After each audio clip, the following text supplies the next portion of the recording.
ყოველდღიური ეკონომიკური და ბიზნეს დაიჯესტი, ნოვაციები, ფინანსები, კაპიტალი, ფასები, კვირის მთავარი ეკონომიკური თემა. სტუმართან ერთად. ეკონომიქსი, რადიო იმედიც პირდაპირ ეთერში. გადაცემის სპონსორია იაფრაკ ფლორ ბათუმი. უმაღლესი ხარისხის სარემონტო და სამშენებლო მასალების ყველაზე ფართო არჩევანი საქართველოში. იაფრაკ ფლორ ბათუმი. ეკოლოგიურად სუფთა გერმანული და თურქული ლამინირებული იატაკი, გერმანული შპალერები, კარები, აუზებისთვის დეიკი და წყალგამძლე იატაკი. იაფრაკ ფლორ ბათუმი. პუშკინის 42. იაფრაკ ფლორ ბათუმი. საბითუმო და საცალო რეალიზაცია. რაშეცვლის ასოცირების ხელშეკრულება რუსეთ-საქართველოს სავაჭრო ურთიერთობებში ხილის ჭარბი მოსავლის დაბინავებაში როგორ აპირებს სოფლის მეურნეობის უწყება, ფერმერების დახმარებას და რატომ შეჩერდა სასოფლო-სამეურნეო მიწების პრივატიზაცია. კვირის მთავარი ეკონომიკური თემით პირდაპირ ეთერშია გადაცემა ეკონომიქსის სტუდიაში ჟურნალისტი ირმა ებრალიძე მუშაობს. კიდევ ერთხელ მოგესალმებით. თუ როგორ გაგრძელდება ორ ქვეყანას შორის ვაჭრობა ასოცირების ხელშეკრულების ამოქმედების შემდეგ ტექნიკურ დეტალებს ქართული მხარე პრაღაში გაივლის. რას ნიშნავს თავდაცვითი ზომები ეს იმ ფონზე, როცა რუსული ბაზარი დაბლ რისკიანი პროდუქციისთვისაც გაიხსნა. სოფლის მეურნეობის მინისტრი შალვა ფიფია უპასუხებს დღეს ჩვენს კითხვებს, ასევე გავიგებთ რა რეგულაციებს ამზადებს მთავრობა სასოფლო-სამეურნეო მიწების პრივატიზაციისას და როგორ აფასებს თავად მინისტრის საკონსტიტუციო სასამართლოს გადაწყვეტილებას მიწებზე მორატორიუმის გაუქმებასთან დაკავშირებით. გადაცემის მეორე ნაწილში შეგიძლიათ დაგვირეკოთ ტელეფონის ნომრებზე 292 11 88 ან 292 11 99 და დასვათ შეკითხვა პირდაპირ ეთერში, ვინც ვერ მოახერხებს დაკავშირებას, შეგიძლიათ გამოაგზავნოთ მოკლე ტექსტური შეტყობინება ნომერზე 917778. SMS გზავნილის ღირებულება შეადგენს თქვენი მობილური ოპერატორის სტანდარტულ ფასს. SMS სერვისით კი რადიო იმედს უზრუნველყოფს SMS კოდ ტელეფონი 219 44. კვირის მთავარი ეკონომიკური თემა. სტუმართან ერთად. ბატონშალვა, გამარჯობათ. მოგესალმებით, მისალმებით ჩვენს მენელს და მაყურებელს. ძალიან დიდი მადლობა, რომ მონაწილეობთ გადაცემაში. ბატონშალვა, სანამ ასოცირების ხელშეკრულებაზე ვისაუბრებდით, მე მანამდე მინდა კითხოთ სასოფლო-სამეურნეო მიწების პრივატიზაციასთან დაკავშირებით. გუშინ თქვენმა კოლეგამ გააკეთა განცხადება, რომ შეჩერდა ახალი ლოტების გამოტანა და ასევე შეიძლება ითქვას, რომ გიორგი კვირიკაშვილი უკმაყოფილოა საკონსტიტუციო სასამართლოს გადაწყვეტილებით. თქვენი პოზიცია როგორია ამ საკითხთან დაკავშირებით? დიდი მადლობა. მე ეს პოზიცია დავაფიქსირე რამოდენიმეჯერ პრინციპში, რაღაც მზადვარ გავიმეორო. მე ვთვლი, რომ მორატორიუმი იყო აუცილებელი. ძალიან მარტივი მიზეზის გამო, იმის გამო, რომ სასოფლო-სამეურნეო მიწა არ არის ჩვეულებრივი ტიპის აქტივი, ჩვეულებრივი ტიპის რესურსი. ეს არის განსაკუთრებული, ამოწურვადი რესურსი, ამიტომ ძალიან მნიშვნელოვანია, რომ მისი განკარგვა მოხდეს მაქსიმალურად ეფექტურად. ჩვენ ძალიან კარგად გვახსოვს წინა პერიოდში, წინა წლების განმავლობაში, საკმაოდ არაეფექტურად და არასწორად მოხდა მიწის ნაკვეთების განკარგვა. შესაბამისად, ძალიან ბევრი სასოფლო-სამეურნეო მიწის ნაკვეთი დღეს ქვეყანაში არ იძლევა იმ შედეგს, იმ ეკონომიკურ შედეგს, რომელიც მას შეიძლება მოხდეს. თუმცა თქვენი ოპონენტები ამბობენ, რომ მაშინ, როდესაც ჩვენ ევროპისკენ მივდივართ, დისკრიმინაციული კანონად ჩაითვალა ეს თავის დროზე და შემდეგ სასამართლომაც პრინციპში იგივე დაადასტურა. როგორ არის ეს თავსებადი ერთმანეთთან ევროკავშირთან გვინდა ასოცირება და ამასთან უცხოელებზე დავუშვათ გარკვეულ შეზღუდვებს ვაწესებთ? იმას, რომ მიწა არის განსაკუთრებული ტიპის რესურსი და განსაკუთრებული ტიპის აქტივი, ცნობს ევროკავშირის ძალიან ბევრი სახელმწიფო, ევროპაში არსებული ძალიან ბევრი სახელმწიფო, გარკვეული ტიპის რეგულაციები იმისთვის, რომ მოხდეს ამ აქტივის და რესურსის ეფექტური განკარგვა არის ბევრ ევროკავშირის ქვეყანაში, იგივე ვთქვათ, არა ევროკავშირის ქვეყანაში, მაგრამ ევროპის ცენტრში არსებულ შვეიცარიაში მაგალითად არის შეზღუდვა, რომ ხოლმე ფერმერის საბუთის მქონე ადამიანი შეძლებს ამ სასოფლო-სამეურნეო მიწის შეძენას მაგალითად. ასევე აღმოსავლეთ ევროპის ქვეყანაში არის გარკვეული შეზღუდვები, მათ შორის მორატორიუმის ჩათვლით, ასე რომ იმის გაგება, რომ მიწა არის ამოწურვადი რესურსი და მის განკარგვა უნდა მოხდეს სწორად, ამას ყველა ერთხმად აღიარებს. აი რა რეგულაციებზე შეიძლება იყოს საუბარი და მუშაობს თუ არა მთავრობა, რა გარკვეულ შეზღუდვებზე შესაძლოა იყოს უახლოეს მომავალში? თქვენ მოგეხსენებათ, რომ უწყებათა შორისი ჯგუფი კომისია მუშაობს, აქ შედიან როგორც აღმასრულებელი ხელისუფლების, ასევე საკანონმდებლო ხელისუფლების წარმომადგენლები, ასევე ექსპერტები, სწორედ იმაზე, რომ მიღებული იქნას კონკრეტული რეგულაციები, რომლითაც მოხდება იმის უზრუნველყოფა, რომ სასოფლო-სამეურნეო მიწების გაცემა მოხდეს მაქსიმალურად ეფექტურად. კიდევ ერთხელ ვიმეორებ და მე ამას სულ ამბობ, რომ არანაირი პრობლემა ზოგადად კონკრეტული ინვესტორების მიმართ, რომელსაც სასოფლო-სამეურნეო საქმიანობაში ინვესტიციის განხორციელების სურვილი ჩვენ არ გვაქვს.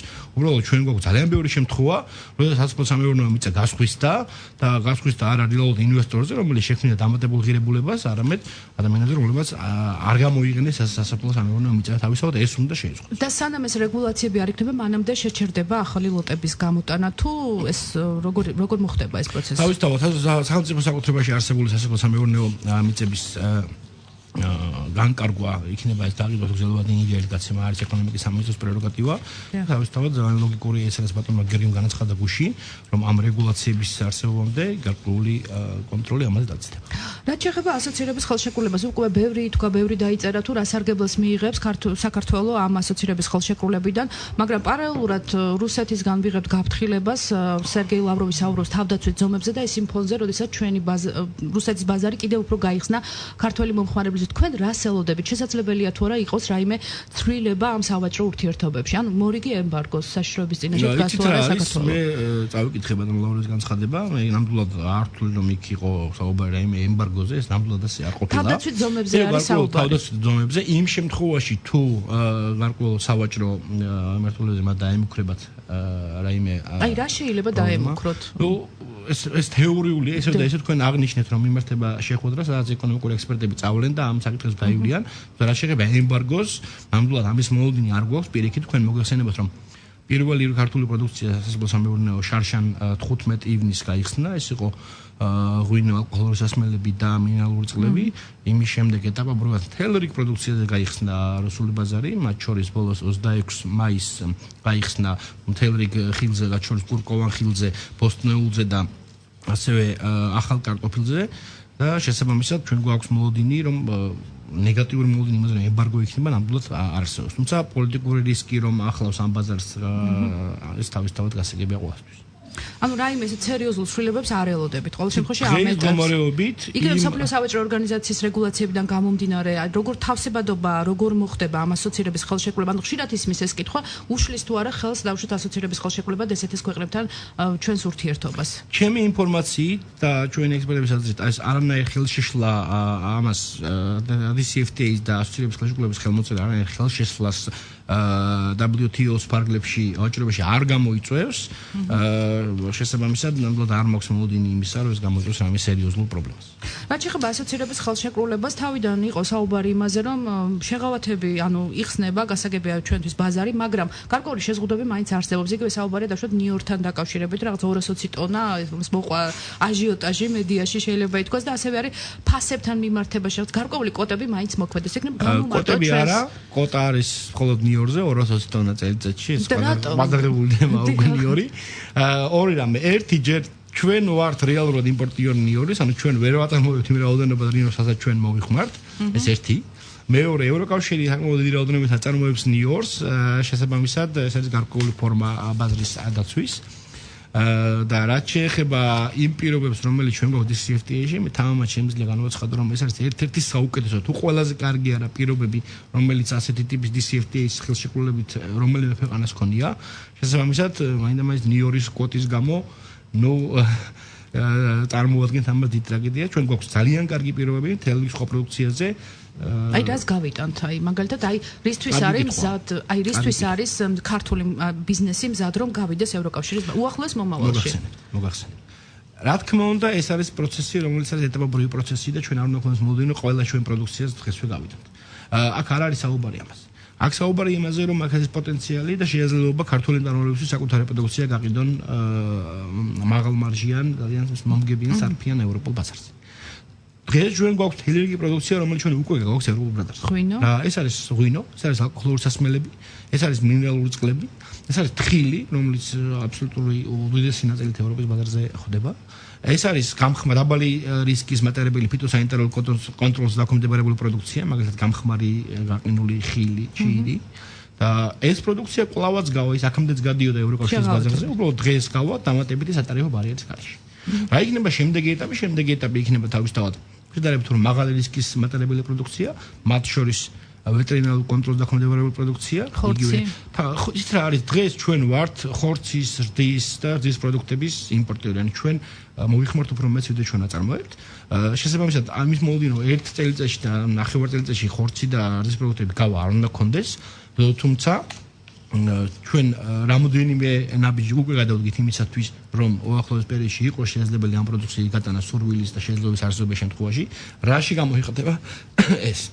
პირველ რიგში მოგეხსენებათ, რომ პარლამენტის მიერ მიღებული იქნა ძალიან მნიშვნელოვანი ცვლილებები სოციალურ-ეკონომიკურ კოდექსში, ფაქტობრივად შეიძლება თუ ეს არის ახალი კოდექსი, სადაც ეს არის კოლგა დოკუმენტი, სადაც საკმაოდ გამკაცებულია და აღწევულია მაღლა სტანდარტი კონტროლის და ამას გარდა ჩვენ უკვე დავამტკიცეთ საქართველოს მთავრობამ 7 წლიანი ეროვნული პროგრამა სურსათმოქმედების ფიტოსანიტარიისა და ვეტერინარიის მიმართულებით დაახლოებით 90-მდე კანონქვემდებარე აქტის. ეს ევროკავშირის მოთხოვნებიდან გამომდინარე. რა თქმა უნდა, მიზანი არის ევროკავშირის რეგულაციებთან დაახლოება 7 წლიან პერიოდში. ისევ და ისევ აქ ლაპარაკია გარდამავალ ეტაპზე, ერთ დღეში თუ ერთ წელიწადში არც ერთ ქვეყანას, არც ერთ მათ შორის ევროკავშირის დღეს უკვე წევრ ქვეყანას ეს არ გაუკეთებია. მე შემიძლია ძალიან მარტივი მაგალითი მოვიყვანოთ, იგივე ბალტიისპირეთის ქვეყნებში, რომლებიც 10 წელი და მეტი არიან უკვე ევროკავშირის წევრები, დღესაც კი გარდამავალი ეტაპი აქვს მთელი რიგი მიმართულებით.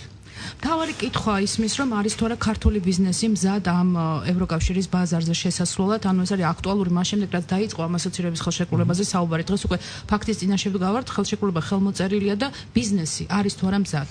კიდევ ერთხელ მთელი რიგი პროდუქცია, რომელიც უკვე გადის ევროპულ ბაზარზე, ეს კომპანიები მათ აქვთ უკვე გააჩნიათ კონტაქტები, დალაგებული აქვს ლოჯისტიკა, იციან, აქვთ გამოცდილება თუ როგორ გაიტანონ ევროკავშირის ქვეყნებში, რიგ ქვეყნებში თავიანთი პროდუქცია, მათ უბრალოდ უპირატესობა მიეცემათ ახლა იმით, რომ მათ უფრო კონკურენტულ ფასში იმ ბაზარზე შეეძლებათ ამ პროდუქციის გაყიდვა, თვითონ მიიღებენ იგივე სარგებელს. რაც შეეხება სხვა მიმართულებას, იმ პროდუქციას, რომელიც აქამდე არ გადიოდა, ამ კომპანიებს აქვთ საშუალება, რომ აწიონ საკუთარი საწარმოო სტანდარტი და გაიტანონ საკუთარი პროდუქცია ამ ბაზარზე. ეს ფაზე იმოქმედებს თუ არა? ის რომ დავუშვათ დამატებითი რეგულაცია. ძველოვადიან პერიოდში რა თქმა უნდა ეს იმოქმედებს ფაზე, თუმცა ფასების ზრდა ინფლაციური პროცესი არის ჩვეულებრივი ნებისმიერი მზარდი ეკონომიკის თამდევი პროცესი და ამაში არაფერი საშიში არ არის. თუმცა იმის მოლოდინი რომ ეს გამოიწვევს ნახტომს ფასებში მოკლე პერიოდში არ უნდა გქონდეს. რაც შეეხება იმპორტს, არის საუბარი, რომ შესაძლოა დავუშვათ იმპორტი უფრო მეტად გაიზარდოს ჩვენთან და კიდევ ერთი აქვე კითხავთ ინვესტიციების შემოდინებას ელოდება მთავრობა ამ ასოცირების ხელშეკრულების ხელმოწერის შემდეგ. ძირითადად რა სახის ინვესტიციებზე შეიძლება იყოს საუბარი და რომელ სფეროში უფრო კონკრეტულად თქვენი კუთხით თუ არის უკვე რაიმე მონახაზი? რაც შეეხება იმპორტს, დღეს გამარჯვების საქმიანობის მიმართულებით ევროკავშირის ქვეყნებიდან იმპორტი არის დაახლოებით ჩვენი საერთო იმპორტის 12% და დიდი მოლოდინი იმისა, ეს არის ერთ-ერთი ლეგენდა, რომ აი დაგვახრჩობს ევროპული საქონელი. არ იქნება ასე, მარტივი მიზეზის გამო ევროპული პროდუქცია არის, მიუხედავად იქაური სუბსიდირების არის, მაინც საკმაოდ ძვირი და ის ვერ იქნება კონკურენტული კონსტრუქციაში იმ დონეზე, რომ დაახრჩოს ქართული ბაზარი. ამავდროულად მე მგონია, რომ ევროკავშირის ჩვენი ექსპორტის 23% აგროპროდუქტებისა ევროკავშირში მიდის. ინვესტიციებს რაც შეეხება თქმა უნდა მოლოდინი ინვესტიციების არის, რადგანაც DCFTA-ის ღრმა და ყოველწლიური თავისუფალი ვაჭრობის შესახებ ხელშეკრულების ფარგლებში საქართველოში წარმოებელ კომპანიებს, იქნება ეს ქართული კომპანია თუ უცხოური კომპანიის შვილობილი კომპანია, ეძლებათ საშუალება, რომ დამატებითი ტარიფების გარეშე გაიტანონ, შესაბამისად უფრო მიზდველი ხდება ამ ბაზარზე ინვესტირება. თქვენ მოგეხსენებათ, რომ შარშან ჩვენ ქონდა მნიშვნელოვანი ზრდა უცხოური ინვესტიციების კუთხით სოფლის მეურნეობაში, გაორმაგდა წინასწარ შედარებით, ძალიან დიდი რისკი არ არის კლავას, თუმცა ტრენდი არის უკვე ძალიან კარგი და თავისთავად DCFTA-ის ხელმოწერის შემდეგ ამის მოლოდინი კიდევ უფრო მეტად გვაქვს. რა მიმართულებებია? თავისთავად ის მიმართულებები ისევ და ისევ სადაც ჩვენ გვაქვს უკვე დამტკიცებული კონკურენტული უპირატესობა, ის პროდუქტები რაც ჩვენთან იწარმოება და უკვე გადის დღეს ევროკავშირის ბაზარზე. და აქვე მინდა კითხოთ სომხეთთან დაკავშირებით ხელმოწერამდე ერთი კვირით ადრე სომხეთის პრემიერ-მინისტრი იმყოფებოდა საქართველოში და მან თქვა ასეთი ფრაზა, რომ საბაჟო კავშირი, ასოცირები ევროკავშირი, ანუ დაეხმარება ერთიანობაში, დაუშვათ შესაძლებელია რომ ქართველმა ბიზნესმენებმა ისარგებლონ ამ საბაჟო კავშირითაც. რა კონტექსტში გააკეთა მან ეს განცხადება? ვერ მოგახსენებთ, ვერ გეტყვით სომხეთის პრემიერმა ეს განცხადება რა კონტექსტში გააკეთა? საქართველოში ჩამოიტანა ეს მესიჯი. თუმცა ჩვენ სომხეთთან ისევე როგორც ყველა ჩვენს მეზობელ ქვეყანასთან, ეს ქვეყნებთან გვაქვს თავისუფალი ბილატერალური ორმხრივი თავისუფალი სავაჭრო ხელშეკრულება, ასევე გვაქვს თურქეთთან, რომელიც ჩვენი მეზობელია. შესაბამისად ამ ვაჭრობაზე DCFTA არ აისახა. კარგით, გასაგებია ასოცირების ხელშეკრულებაზე ასე თუ ისე ძალიან ისეთი თემაა, ეხლა მართალია რამდენიმე წუთში ვერ მორჩებით, მაგრამ ეხლა გადაცემაში რეკლამის დროა, გადაცემის მეორე ნაწილში ჩვენ უკვე ვისაუბრებთ იმ პროექტებზე, იმ კონკრეტულ ინიციატივებზე, რომელიც სოფლის მეურნეობის უწყებას გააჩნია, დაგველოდეთ. კვირის მთავარი ეკონომიკური თემა სტუმართან ერთად. ჩვენ ისე პირდაპირ ეთერში ვართ, შეგახსენებთ, რომ ეთერშია გადაცემა ეკონომიქსის, სტუდიაში ჟურნალისტი ირმა ებრალიძე მუშაობს, ჩვენი გადაცემის სტუმარია სოფლის მეურნეობის მინისტრი შალვა ფიფია. მე გეტყვით ჩვენი ტელეფონის ნომრებს 292 1188 292 1199 უკვე შეგიძლიათ დაგვირეკოთ და ჩაერთოთ დიალოგში. ბატონ შალვა, გავაგრძელოთ საუბარი. საინტერესოა ფერმერების დახმარება. ანუ ჭარბ მოსავალზე საუბრობენ, იგივე კახეთში ატამი არის, ამბობენ რომ ატამი გვიყვება, გორში ამბობენ რომ ვაშლი გვიფუჭდება და ასე შემდეგ. ანუ რას აკეთებს სოფლის მეურნეობის უწყება ფერმერების დასახმარებლად და სუბსიდირების თემა, რომელიც ბოლო პერიოდში განსაკუთრებით აქტუალურია. რაც შეეხება ატამს, თქვენ მოგეხსენებათ, რომ მნიშვნელოვანი მოსავალი გვაქვს რამოდენიმე რაიონში, მათ შორის ეს არის ძირითადად გურჯაანის რაიონი, თელავი, გორი. რამოდენიმე ნაბეჯი იქნა განადგმული იმისთვის, რომ მოწესრიგებული იყო ეს. ერთი ეს იყო ის, რომ ჩვენ შემოვიღეთ შეღავათენე კონკრეტი ატმის შემწყდველებისთვის, იქნებიან გადამამუშავებელი კომპანიები თუ შემწყდველები შემდგომი ექსპორტისთვის და მათ აქვს საშუალება რომ აიღონ სესხი საბრუნავი კაპიტალზე დასაფინანსებლად არა უმეტეს წლიური 6% და 6 თვის ვადით. ეს ერთი, მეორე, მოგეხსენებათ ჩვენი შეღავათენე აკრედიტის პროექტის ფარგლებში დაფინანსდა რამოდენიმე საწარმო, მათ შორის სოფელ ჩუმლახში საკმაოდ დიდი საწარმო, რომელიც 3-დან 500 ტონამდე ატამს გადაამუშავებს, მათ აქვს სამაცივრო სისტემა, შეიძლება რომ გააციონ და შემდგომ მოახდინოს თუმცა მათაც მოთხოვნა აქვს გარკვეული ტიპის ატამზე თუ არ ვწდები, ანუ ითხოვენ რომ მაღალი სტანდარტის. ეხლა მოგეხსენებთ და მესამე მნიშვნელოვანი მოგეხსენებათ რომ რუსული ბაზარი გაიხსნა ატმისთვის შესაბამისად სხვა ბაზრებთან ერთად რუსულ ბაზარიც გავაადამე. რაც შეეხება ხარის ეს თემა ყოველთვის იყო, არის ჩვენ შარშანას ეს მიდგომა ქონდა ატამზეც, რთველზეც, ციტრუსზეც, რომ საუბარია ხარისხიან პროდუქციაზე. ფერმერი, რომელიც არ მოუვლის თავის პროდუქციას, რომელიც არ დაიცავს შესაბამის აგროტექნიკას და მიიღებს ძალიან დაბალი ხარისხის პროდუქტს, მას არ უნდა ქონდეს პრეტენზია, რომ აქ შესაბამის ფასი მიიღოს, მაღალი ფასი მიიღოს. ლაპარაკია, რომ სწორი აგროტექნიკის სწორად მოუვლის დაცვის აგროტექნიკის დაცვის შემთხვევაში მიიღებულ ხარისხიან მოსავალზე მას არ უნდა ქონდეს პრობლემა და დღესდღეობით გურჯაანის თელავის რაიონში მუშაობს 10-ზე მეტი დამზადებელი პუნქტი, მათ შორის როგორც მოგხსენეთ, 2 არის თანამედროვე მასიური დახშურულია, მათ შორის დაფინანსებული შეღავათენე აგროტექნიკის პროექტში და ეს პუნქტები ამზადებენ პროდუქციას და გააქვთ ეს პროდუქცია სხვა ქვეყნებში, მათ შორის რუსეთში. ამას გარდა თქვენ მოგეხსენებათ, რომ იმისთვის რომ არ შეფერხდეს პროცესი, მოხდეს ერთი პანჯრის პრინციპით სერტიფიკატის გაცემა, ჩვენ ყავს ჩამოყვანილი ფიტოსანიტართა ჯგუფი, ჩვენი სურსაზერონის აგენტ ფიტოსანიტარები არიან ადგილზე, ასევე რუსეთის ექსპორტის 4 ფიტოსანიტარი არის ჩამოსული როსსელხოზნაძორიდან, რომლებიც ადგილზე გაიცემა ფიტოსანიტარულ სერტიფიკატს იმისთვის, რომ არ შეფერხდეს პროდუქციის და იმისათვის რომ რუსეთში გავიდეს პროდუქცია, ფერმერს ჭირდება თუ არა შუამავალი, მას შეუძლია პირდაპირ გავიდეს თუ სამინისტროს უნდა მიმართოს, ანუ როგორ ხდება პროცედურა? ანუ შესაბამის უწყება შეიძლება სამინისტროს არა უშუალოდ, მაგრამ მოგახსენებთ, Twitter ფორმირება ხდება ასე და ეს ტრადიციულად ასეა, არის რამოდენიმე დამზადებელი პუნქტი, ეს არის კერძო ინიციატივა მთლიანად, აქ არის კერძო კომპანიები, რომლებიც ახდენენ მობილიზაციას, რახარისხებას, ყუთის ჩალაგებას და შემდგომ ის ექსპორტს და პირდაპირ ექსპორტერები, როგორც წესი, ეს კომპანიები არიან და არა თვითონ ფერმერები, თუმცა რა თქმა უნდა, თუ ფერმერს აქვს სურვილი, მას შეუძლია პირდაპირ კონტაქტებს გავიდეს. და აქვე ერთი პრობლემა არის სტიქია. ეს და საუბარია რომ აგროდაზღვევის კომპონენტის შემოღებას აპირებდა თორსტები რაღაც კვლევები უკვე დაწყებულია და დაფინანსებულია ეს თემა.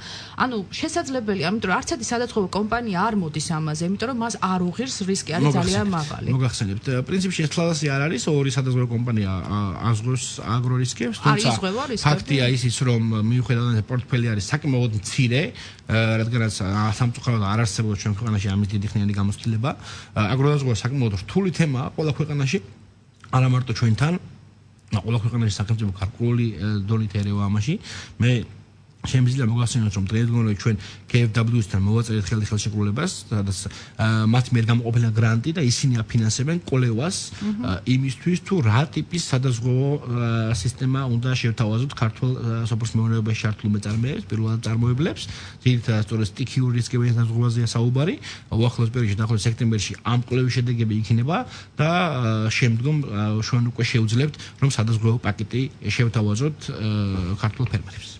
რაც შეეხება თქვენს ასე ვთქვათ მასშტაბურ პროექტს აწარმოე საქართველოში, რომელიც ერთი თვეა უკვე დაწყებული და ალბათ გარკვეული შედეგები არსებობს. მე მინდა წაგიკითხოთ ფადი ასლის ბიზნესმენის ციტატა, რომელმაც გააკეთა ამ პროექტთან დაკავშირებით. ბიზნეს საქართველოში არ სჭირდება დამატებითი სტიმულირება ან პროტექციონიზმი, ის რაც ბიზნესს სჭირდება არის ხელსაყრელი საგადასახადო კოდექსი, საკუთრების დაცვის გარანტია და სტაბილური ბიზნეს გარემო. მთავრობის მიერ წარმოდგენილი ფართოდ რეკლამირებული პროგრამები მხოლოდ დროისა და ფულის ხარჯვაა და შედეგად მხოლოდ დამატებით პრობლემებს შევეჯახებით. ბატონ ფადიასლი შეუძლია თავისი მოსაზრება ჰქონდეს.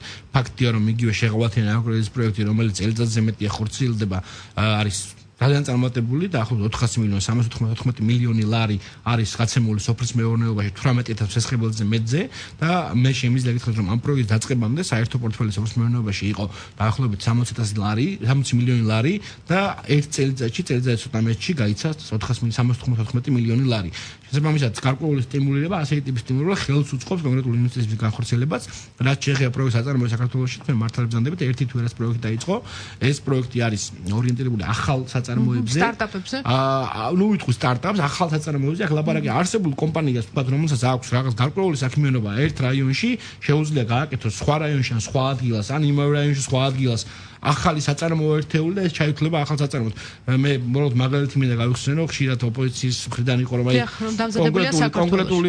კონკრეტულ პროექტზე შეღავათიანების ფარგლებში დაფინანსებულ პროექტზე ერთ-ერთ ფოთში სოიუზ გადამამუშავებელი ქარხანაზე რომ ეს არსებული კომპანია ის 2004-ში არსებობდა. მე რა ეს კომპანია რომელიც არსებობდა იყო ტრეიდერი კომპანია და შარშან ამ პროექტის ფარგლებში მათ გააკეთეს სოიუზ გადამამუშავებელი ქარხანა. ეს არის ახალი საწარმოო. არ გადაერაღება არა, ახალი სრულად ახალი იმართულება გააკეთეს და ახალი საწარმოო ერთეული გააკეთეს და შესაბამისად ეს არის ახალი საწარმოო, რომელიც მიმართულება რომელიც არ არსებობდა აქამდე, კომპანია იყო ტრეიდერი, იგი იმპორტ-ექსპორტი იყო დაკავებული და იმის გამო სწორედ რომ სახელმწიფო პროგრამა არსებობს, მან აიღო ეს რისკის თავის თავზე და ამ რისკის ნაწილი სახელმწიფომ აიღო და ასევე გაიზიარა და ახალი საწარმოო მიმართულება დაიწყო. რაც შეეხება საწარმოო საქართველოში, თავის თავზე ეს არის მოგესალმებით პრემიერის ინიციატივა, რომელსაც ეკონომიკის და სოფლის მეურნეობის სამინისტროები ახორციელებენ.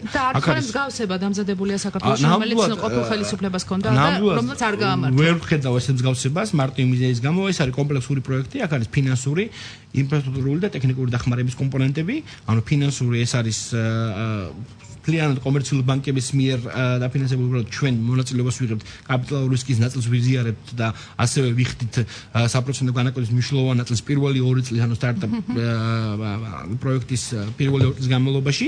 რაც შეეხება ინფრასტრუქტურულ ნაწილს, აქ ხდება საკუთრებაში არსებული ქონების გადაცემა სიმბოლურ ფასად, ოღონდ აუცილებელი საინვესტიციო პირობით. და ამ პირობებზეა სწორედ საუბარი საკმაოდ რთულია, იმიტომ რომ დავუშვათ რაღაც 2 მილიონის ქონებას თუ ერთლარად გადმოგცემენ და 4 მაგი ინვესტიცია საჭირო არის გამოხმაურება, არის გამოხმაურება, მე შემიძლია გითხრა რომ ინფრასტრუქტურის მიმართულებით დღეის მდგომარეობით თავრობის ხომაზე დღემდე უკვე დაახლოებით 6 პროექტი არის დამტკიცებული, მათ შორის ნაწილი აგრომიმართულებით, ნაწილი ინდუსტრიული მიმართულებით.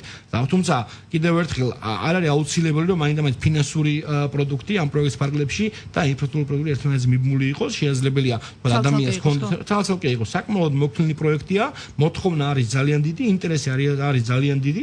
რა ერთ თვე არ არის ნამდვილად. რომელ კომპონენტზეა უფრო მოთხოვნა, ფინანსურ ნაწილზე, ინფრასტრუქტურაზე თუ რა თქმა უნდა, პირველ რიგში ფინანსურზე, იმიტომ რომ ძალიან საინტერესო და კარგი პირობებია იმისთვის რომ კომპანიამ 30% მისი კაპიტალურ რისკისა ჩვენ ვიღებთ ჩვენ თავზე და მას შესაბამისად ნაკლები გირაოს წარმოქმნა უწევს. საპროცენტო განაკვეთის მნიშვნელოვან ნაწილს 100% ჩვენ ვიღებთ ჩვენ თავზე და მათი სესხები გამოდის საკმაოდ იაფი პირველი 2 წლის განმავლობაში და სწორედ იმიტომ ეს პირველი 2 წლის განმავლობაში რომ შემდგომ იმის შემდეგ რაც სრულ სიმძლავრეებზე გავა ეს საწარმო აღარ ჩავაყენოთ ის უპირატეს მდგომარეობაში სხვა არსებულ წარმოებლებთან. და ასე რომ მე ნამდვილად ვერ ხედავ ვერანაირ პარალელებს დამზადებული საქართველოს პროექტთან ისევე როგორც ვერ ვხედავ შეღავათიანების პროექტში პარალელებს იაფი სესხების პროგრამასთან, რომელზეც სახელმწიფო იყო სესხების გამცემი და ადმინისტრატორი. დღეს სახელმწიფო სესხების გამცემი და ადმინისტრატორი არ არის. ჩვენ არც ერთ სესხების გაცემაზე არ ვიღებთ განაცხადებას.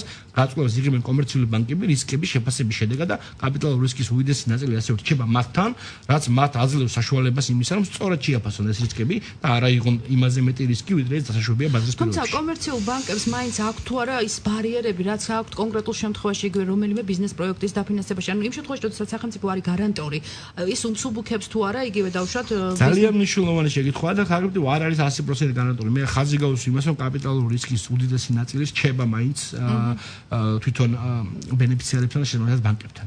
სახელმწიფო იღებს მხოლოდ 1/13 კაპიტალურ რისკისა. ანუ მაინც საჭირო იმ ბარიერების გავლა დაუშვათ რაც ბანკებს აქვს დაწესებული. ყოველწლიური იყო კრედიტის აღება და იმიტომ გეკითხებით ან ბიზნესი. იყო, თუმცა ამ პირობებში გაცილებით მარტივია, რადგანაც ეს შესაძლებელი ბანკის მინიმალური შესაძლებელი რადგანაც მისი ნაღდი ფულის მოგცევა გაუმჯობესდება იმით, რომ ჩვენ გადავიხით 10%-ს და მისი რისკების შემცირდება 1/13, რადგანაც ამ 1/13 სახელმწიფო აიღებს თავის თავზე, თუმცა ისევ და ისევ ბანკს ფინანსურ ინსტიტუტს აქვს გაცილებით უფრო სწორი ბერკეტების და მოტივაციას რისკების შეფასებისთვის. ბიუჯეტს რა უჯდება ეს პროექტი? 46 მილიონზე იყო თავიდან ლაპარაკია 46 მილიონზე, აქედან 30 მილიონი არის სოფლის მეურნეობის მიმართულებით პროექტებზე, ხოლო 16 მილიონი არის ინდუსტრიულ. და სწორედ ამაზე აცხადებდა ოპოზიცია, რომ ბიუჯეტში ფული არ არის და შესაბამისად ვერ დააფინანსებენ და ეს ყველაფერი წინასაარჩევნო კამპანიაზეა გათვლილი. მე გეუბნებით მათ განცხადებას. ოპოზიცია შეუძლია ეს განაცხადოს, რა თქმა უნდა, ძალიან სამწუხარო ისინი პოლიტიკურ ჭრილში გადაყავშიათ რაღაცეები რეალურად რაც გარეკეთება. მე მოგახსენებთ, რომ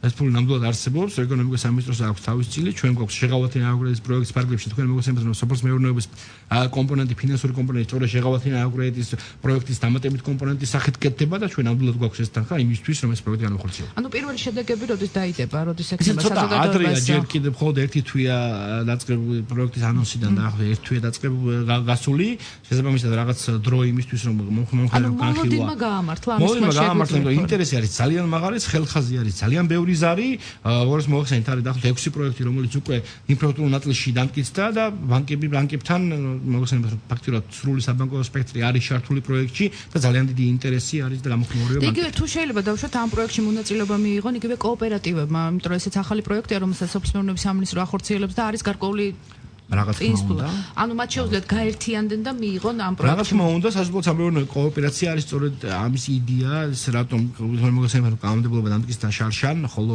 სააგენტო შეიქმნა წლის ბოლოს შარშან და წელს დავიწყეთ ჩვენ რეგისტრაცია.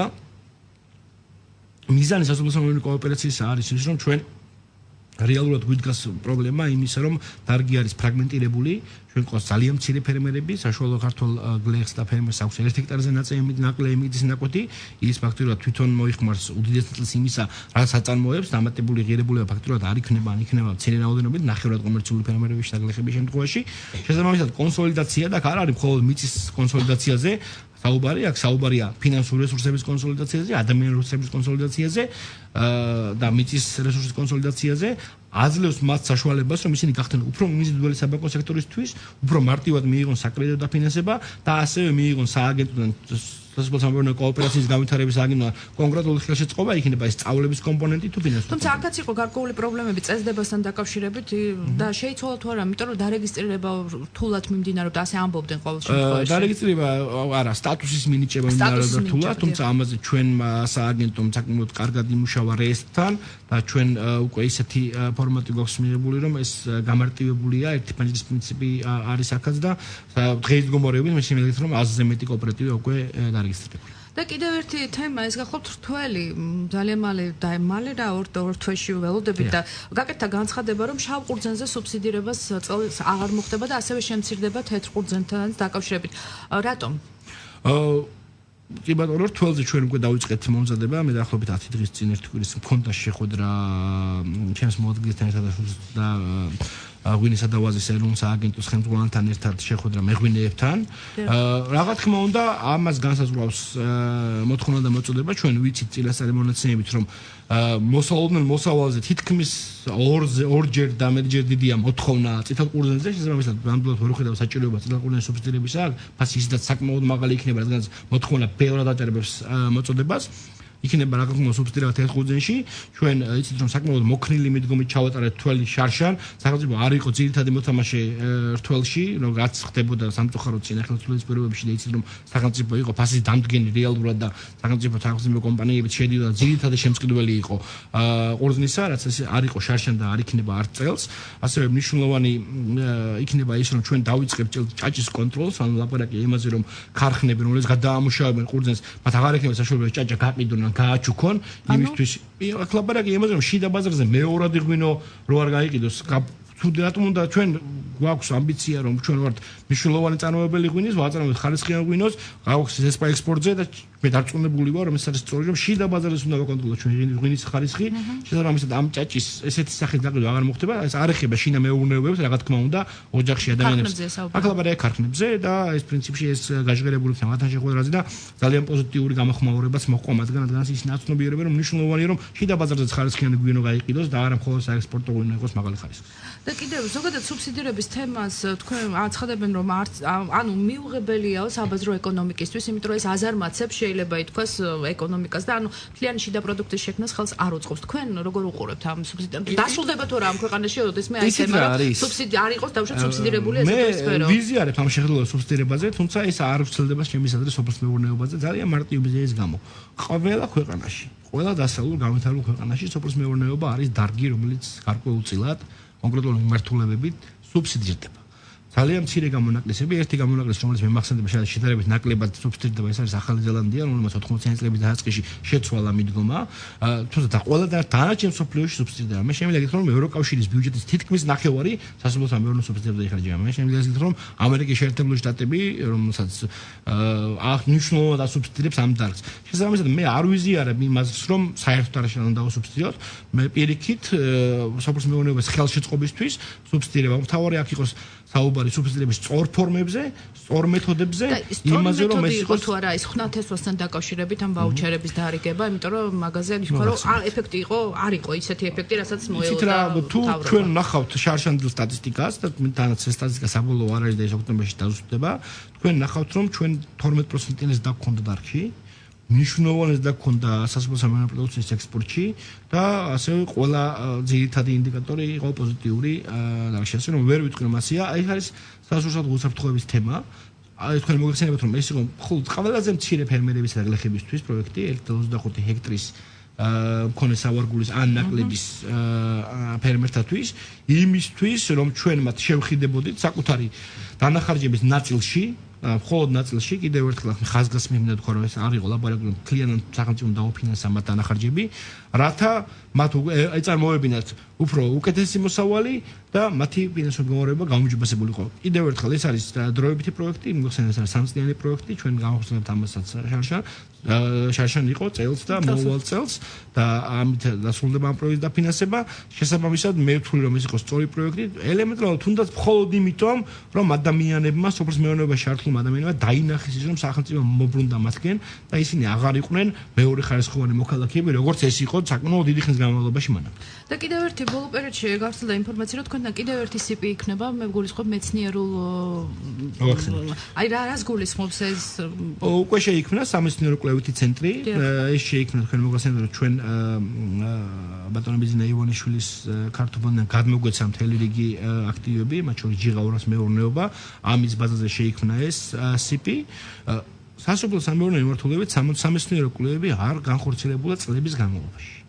საბჭოთა კავშირის დანგრევის შემდეგ ფაქტიურად შეიძლება ითქვას, დიდი ხანია აქ არ განხორციელებულა ნიადაგის ანალიზები, არ განხორციელებულა ჯიშთა გამოკვლევა, ჯიშთა დარაიონება, ელემენტარულად მარტივ რაღაცას მოგახსენებთ, ის თესლი, რომელსაც ჩვენი ფერმერები ყიდულობენ, მათ არ იციან რა თესლია და არავის არ აქვს იმის კომპეტენცია უთხრათ, რამდენად გამოსადეგი ეს ჩვენ ყველას გვახსოვს სიმინდის თესლის პიონერის პროგრამა წინა ხელისუფლების მიერ განხორციელებული, რომელიც იდეაში შეიძლება ყოფილიყო კარგი პროგრამა, მაგრამ რადგანაც არ იყო სწორად განხორციელებული, ეს შედეგი დაიწყო ფაქტურად. დიახ, აქ ლაპარაკია სწორედ იმაზე, რომ სამეცნიერო პოტენციალი სოფლის მეურნეობის დარგში, რომელიც დღეს ჯერ კიდევ არსებობს, იქნას მობილიზებული და იყო სწორად მიმართული იმისთვის, რომ დარგი განვითარდეს. ჩვენ უკვე დავიწყეთ, მიუხედავად რომ შემოდგომა სიპი არ ქონდა, ჩვენ უკვე დავიწყეთ ჯიშთა გამოსდა 38 ჯიშის ხორბალი სხვადასხვა ქვეყნებიდან, 15 სხვა ქვეყნიდან, ასევე 25 ჯიშის სიმინდი ამ გაზაფხულზე, 15 ჯიშის სოიო, იქნება დათესილი, მოხდება ამაზე დაკვირვება და ჩვენ გვაქვს სურვილი და ამბიცია იმის, რომ შემდეგ 3 წლიან პერიოდის შემდეგ თესლის სერტიფიცირებაც მოვახდინოთ იმისთვის, რომ გლეხმა, რომელიც იყიდის ამა თუ იმ თესლს, იცოდეს, კონდეს სრული ინფორმაცია თუ რა შედეგი შეიძლება მიიღოს აქედან და რა მოლოდინები უნდა კონდეს და ეს არ იყოს რაღაც ლატარია ამისთვის, რომ დათესა და არის ის რაც მოიყო. თქვენ თქვით, რომ ბიძინა ივანიშვილმა გადმოგცათ რაღაც გარკვეულ გონებაზეა საუბარი და ერთი საინტერესო მასალა გამოქვეყნდა ამას წინათ მედიაში, რომ ფინანსთა სამინისტრო ყიდის გარგარს. ანუ საუბარია ზუსტად ასეთი ორგანიზაციების გადაცემაზე და შემდეგ იყო განმარტება რომ დარხადურ განმარტავდა რომ ესე კი არა ესე ანუ რატომ უნდა გაყიდოს ფინანსთა სამინისტრომ გარგარი არ უნდა გაყიდოს თუმცა იგივე პრინციპით ხა ეს ერთი კონკრეტული მომენტში იგივე პრინციპით სახელმწიფო არ უნდა აწარმოოს სასოფლო-სამეურნეო საქმიანობა და არ უნდა მოიყვანოს პომიდორი ჩვენ დახვდა სიტუაცია მივიღეთ მემკვიდრეობა როდესაც სახელმწიფოს მოყავდა პომიდორი სახელმწიფოს მოყავდა კიტრი და ასე შემდეგ ჩართული იყო სასოფლო-სამეურნეო წარმოებაში ეს არ არის ხელისუფლების საქმე ჩვენ ახლა იმ აქტივებს რომელიც დახვდა უკიდით იმისთვის რომ კერძო რამდენჯერმე აუქციონზე გაიტანა და არ ინიციატივის გაიგდება ოსლება აქ ფასიტემა ის გატანილი იქნა აუქციონზე და შემდგომ გაიგდება ხოლო ის მიმართულება სადაც შეიძლება სამეცნიერო კვლევითი პოტენციალი არსებობდეს თქვა იგივე სასწრაფო მეურნეობები სანერგო მეურნეობები გადაეცემა სამეცნიერო კვლევით ცენტრს იმისთვის რომ მოხდეს ამ პოტენციალის გაღრმა ძალიან დიდი მადლობა მინდა გითხრათ საინტერესო საუბრისთვის სამწუხაროდ ჩვენ გადაცემის დრო ამოიწურა მე შეგახსენებთ რომ ჩვენი გადაცემის სტუმარი იყო სოფლის მეურნეობის მინისტრი შალვა ფიფია თქვენთვის სტუდიაში ჟურნალისტი ირმა ებრალიძე მუშაობდა მომავალ ხუთშაბათს ამ სტუდიაში სხვა თემით და სხვა სტუმრით დავბრუნდებით მადლობთ ყურადღებისთვის ყოველდღიური ეკონომიკური და ბიზნეს დაიჯესტი, ნოვაციები, ფინანსები, კაპიტალი, ფასები, კვირის მთავარი ეკონომიკური თემა სტუმართან ერთად. ეკონომიქსი, რადიო იმედიც პირდაპირ ეთერში.